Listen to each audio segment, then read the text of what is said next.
Thank you for watching this video. Subscribe to my channel.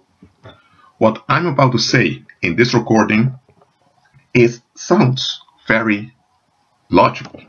It sounds very natural, to put it frankly. Yet, most people never realize this. Oh, okay, never. Some realize it after many bad stuff happened to them. It is as if people are brainwashed, or it is as if they've been sold out to the dark side, that they can't grasp this. And this is what I'm about to share with you. Not everything that starts off good will remain good. Or, in another way, not every good beginning has a happy ending. Let me repeat that. Not every good beginning has a happy ending. And you know what? A lot of folks, and I'm talking about people over the 40s, have difficulty grasping this, have difficulty understanding this. That you have teenagers that can't grasp this. Okay, they are teenagers. That you have people in their 20s, like I am, that can't understand it yet. Okay, but people in the middle ages, and they can't grasp this? Come on now. That goes way too far. Now, I don't care which age group you are. If you listen to this video, you'll receive this knowledge from me. Not everything that starts off good will remain good. Or not every good beginning has a happy ending. So, let's go into the parables now. Let's say now you have Susie. I'm using a common name, okay, Susie. Susie met John, and things were going great. They had a few first dates that were, well, they were chatting a lot, laughing a lot, holding hands, so-called in love. Within 2 months, it became serious, and they decided they want to spend their lives together. Both families of both John and Susie were happy about it. The wedding was great, and then they moved into their own home. And soon, Susie became pregnant. So when you look at this picture, it sounds like a fairy tale. It all started off very good. It did. But that is also the red flag. Look, I'm not saying things cannot start good, okay? When it comes to relationships and the social and the intimate, things can start off good. Things can start off very good. If you are anointed, if you're blessed, things can start off very good. So I'm not saying that there's a problem in something starting off good, but you need to look at the bigger picture. You live in a fallen world. Everyone that's born in this world has been through stuff, some more than others. And all families on the earth today, they have generational curses.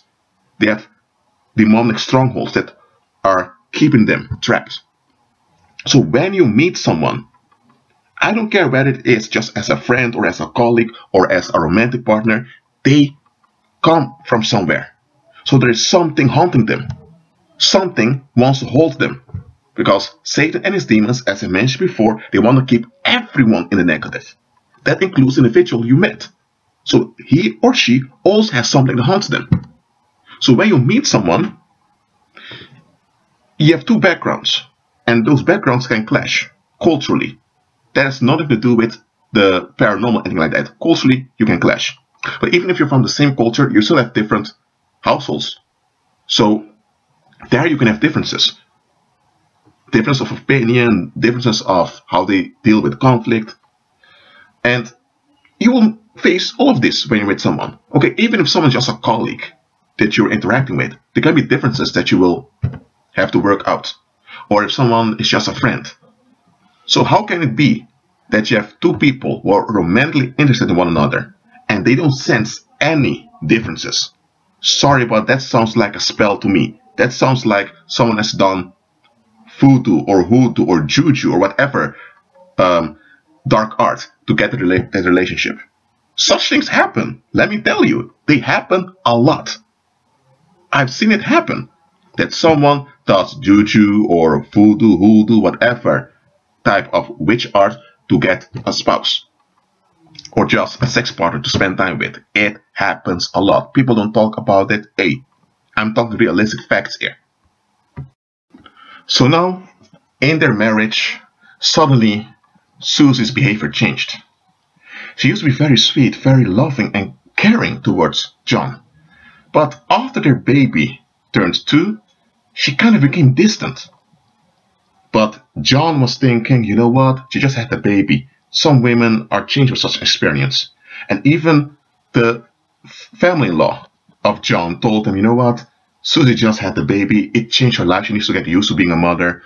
And it all sounds very correct.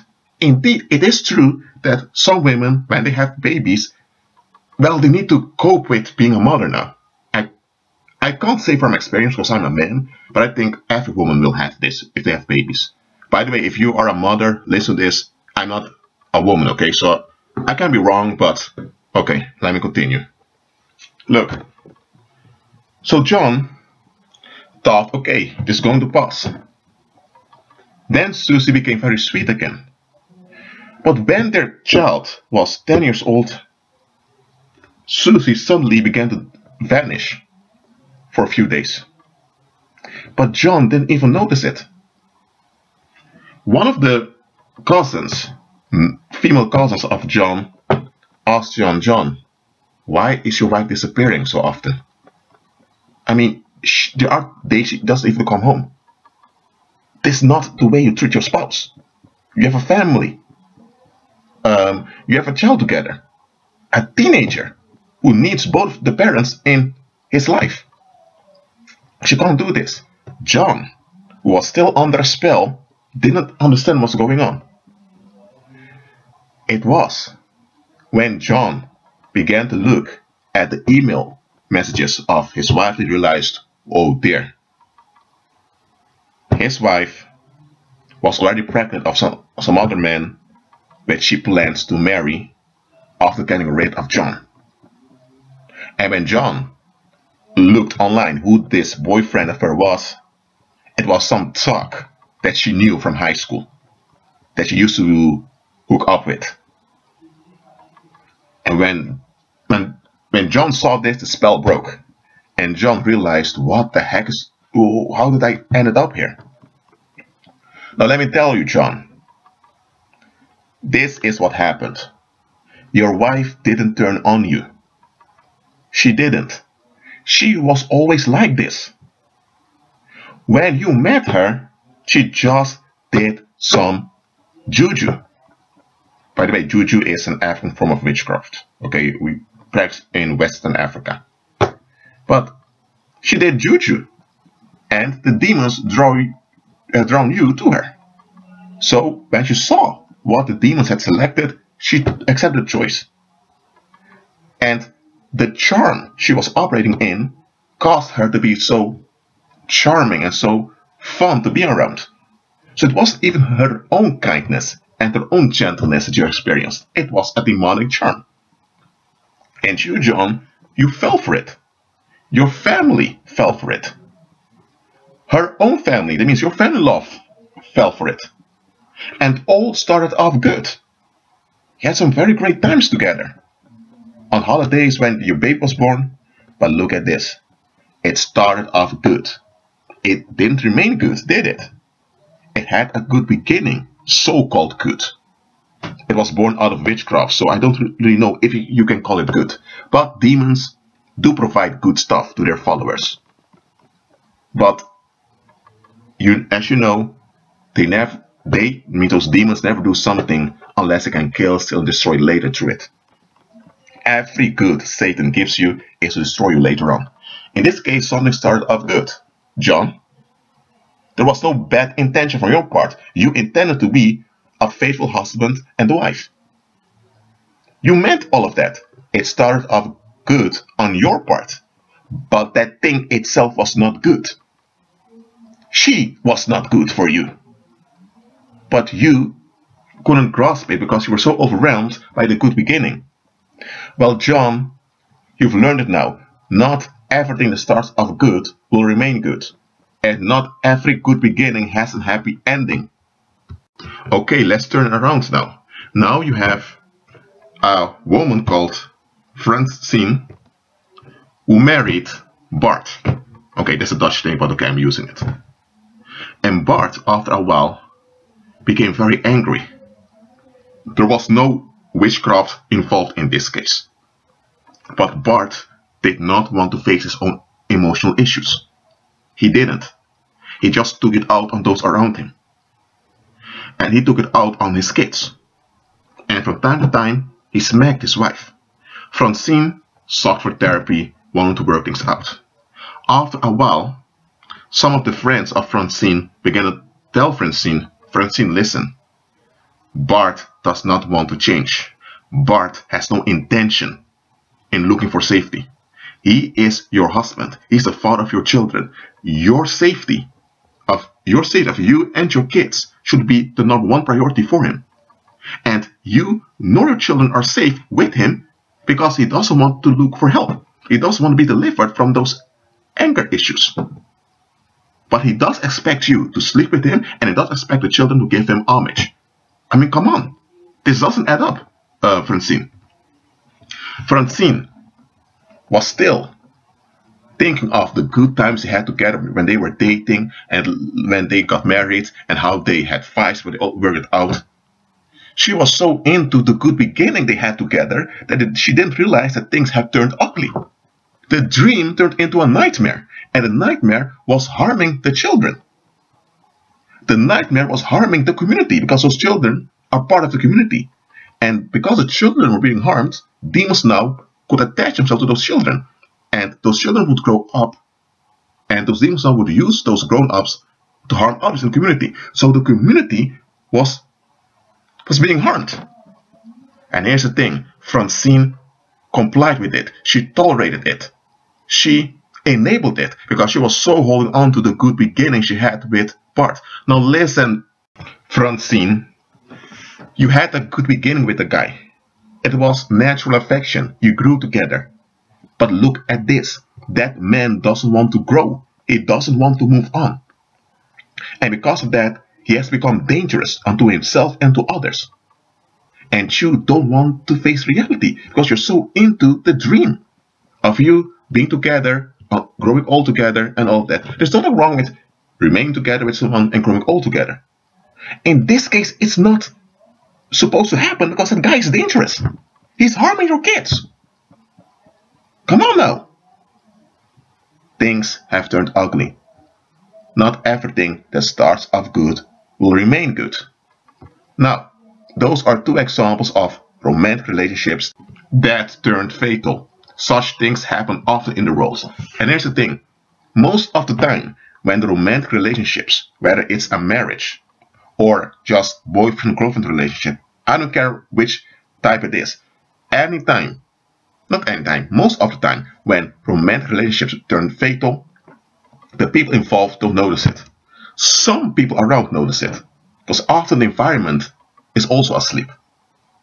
It's often that one friend or that one cousin that keeps paying attention, that realizes, hold on a minute, this is turning ugly.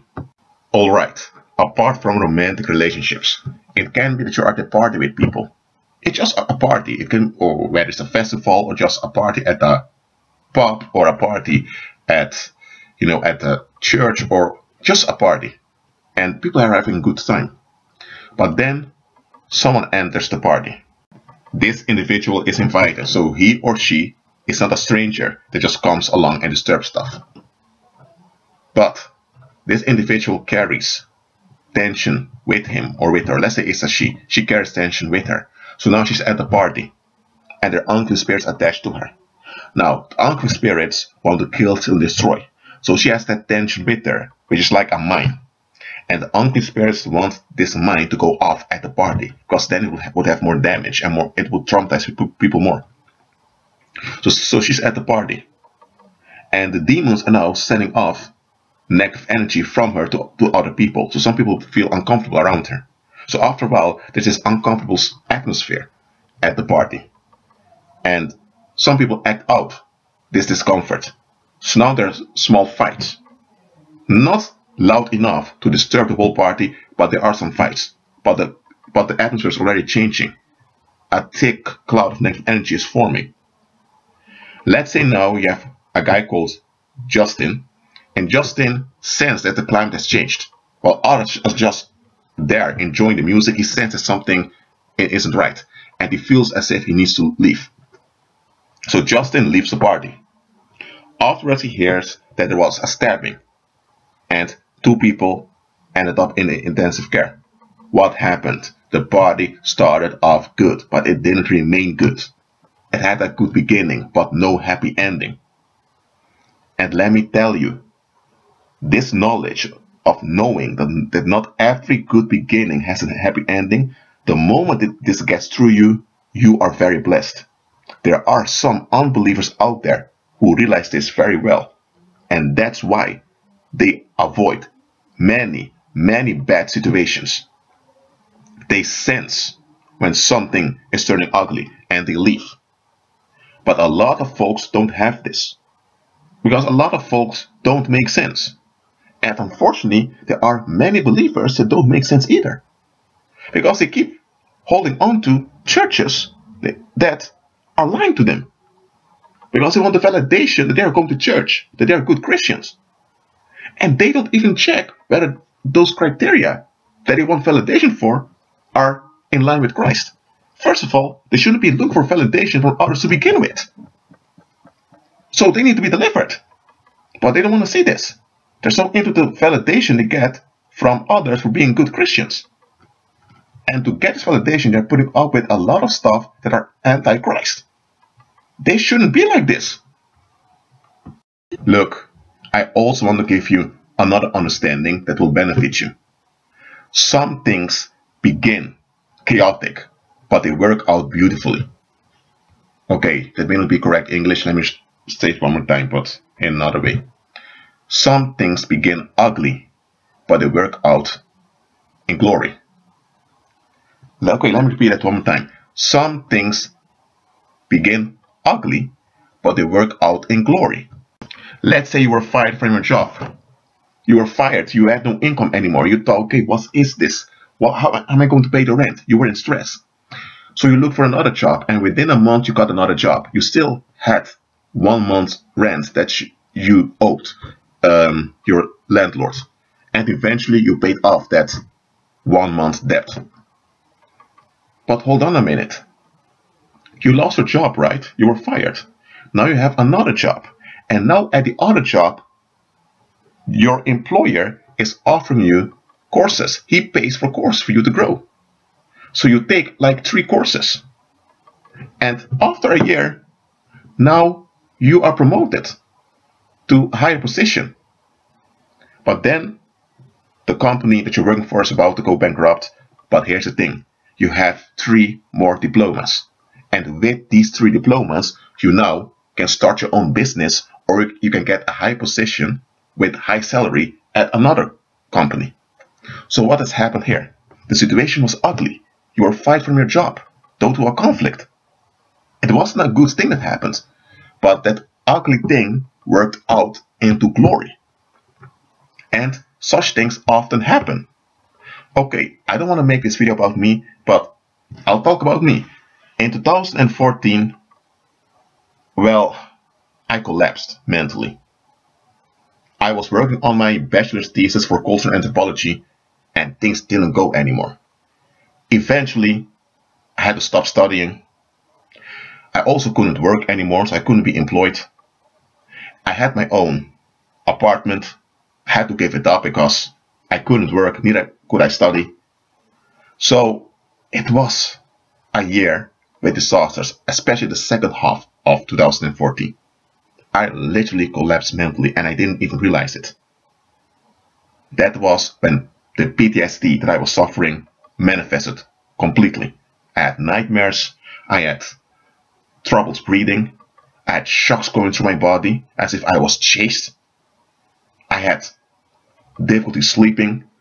I would be asleep and I would become terrified and wake up. I had a lot of bad stuff happening. My heart was beating like crazy from time to time.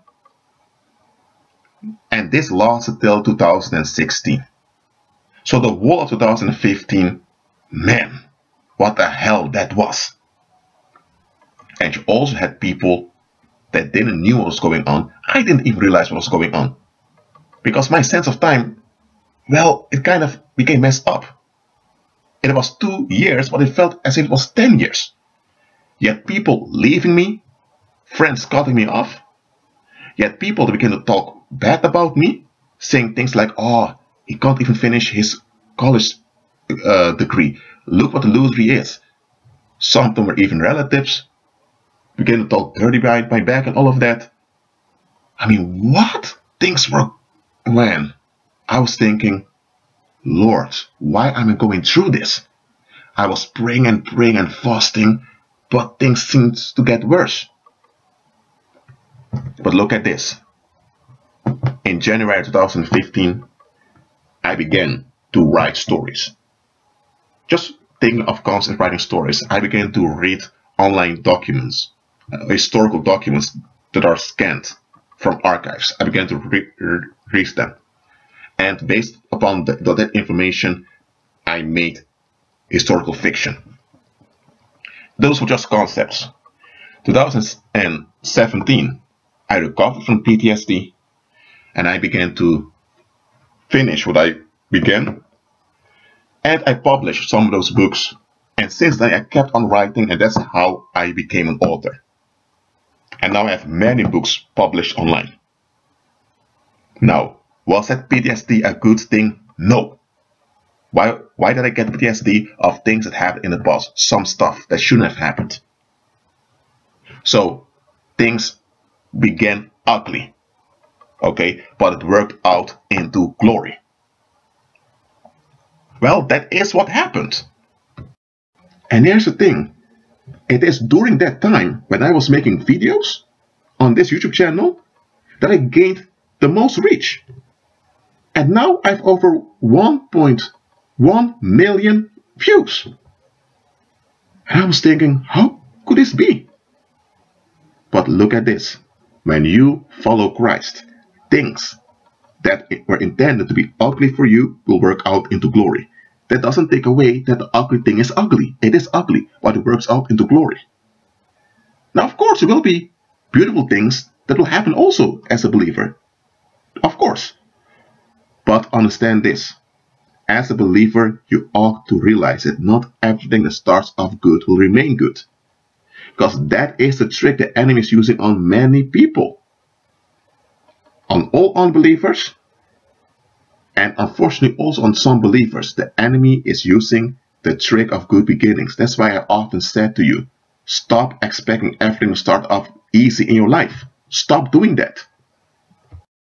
That is why many people are trapped in cursed relationships, in cursed jobs, at cursed companies. That's why there are people dying before their time because of sickness or due to accidents and all of that. Why? Because things began good, but it didn't remain good. And that good was not that good to begin with, but to them it was it. So the enemy has set them up to be destroyed early on. But they didn't look at the bigger picture. Okay, look, things can begin good. Okay, things can start off good. There's nothing wrong with things starting off good. Just because something starts off good doesn't mean that there's a diabolical plan behind it. No, things can start off good. But here's the thing.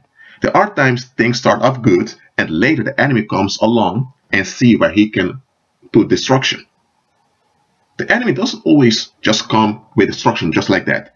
He can see things starting off good, and then the enemy thinks, you know what, let me get along with this good thing that's going on here.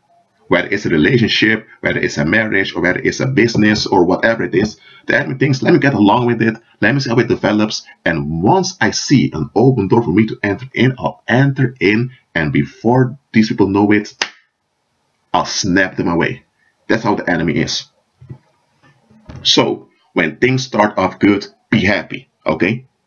Don't be sad because something started off good, but look at the bigger picture, okay? If you met some new friends and those friends are good for you, they're supporting you and all of that, look at the bigger picture. What type of people are they? Where are they from? What is their vision? What are their goals? How will they treat you 5 years from now? I'm not going to say 10 years from now, just 5 years from now. How are they going to treat you? Or if you met someone who's a potential romantic partner, okay, ask yourself, what is coming after him or after her. Because remember, everyone has something coming after them, because the enemy wants to keep everyone in the negative. So if she is from a background where there's a lot of alcoholism, then you know there's a demonic stronghold of alcoholism over there. Or if she's from a background where everything appears so good on the outside, then watch out, there may be some dirty secrets here and there. Or if she's from a background in which, well, the parents were overprotective, then she may have developed unrealistic expectations of people around her. So just be realistic and look at the bigger picture, so that you will know what you will deal with. It's the same if it's a guy. If he is from a background where his relatives often held grudges against one another, then you know that there is a demonic stronghold of unforgiveness and bitterness operating in his relatives. So he is also affected by it. So that is coming after him. That does not mean that he is unforgiving and bitter. No, it can be that he's quite kind, but there is something coming after him. So if you get involved with him, then both of you will need to deal with what's coming after him. You get what I'm saying here? So yes, you should be happy when things start off good, but look at the bigger picture. And that is what a lot of people don't do. Okay, this video has become quite long, almost a half hour. I normally don't make such long remind videos, but I needed to make this long video and give long parables so that this will get through to you. Not everything that starts off good will remain good. And not every good beginning has an happy ending. The other way around also, not everything that starts off ugly remains destructive. Some things start off ugly, but they work out into glory. Now, I don't know what situation you're in. That's why you ought to agree with Christ, so that the Holy Spirit will lead you. Walk by faith isn't just about having the power to decree and pray stuff. It comes down to you being sensitive to the Holy Spirit and following the Holy Spirit. And that is what some of you ought to do, become more sensitive to the Holy Spirit. You do that by remaining in prayer and agreeing with Christ. I always tell people to agree with Christ. I don't just say that out of fashion. I'm telling you, agree with Him. That is where the power is. The power. Alright, I'm going to end this video now. Agree with Christ no matter what happens and be at peace.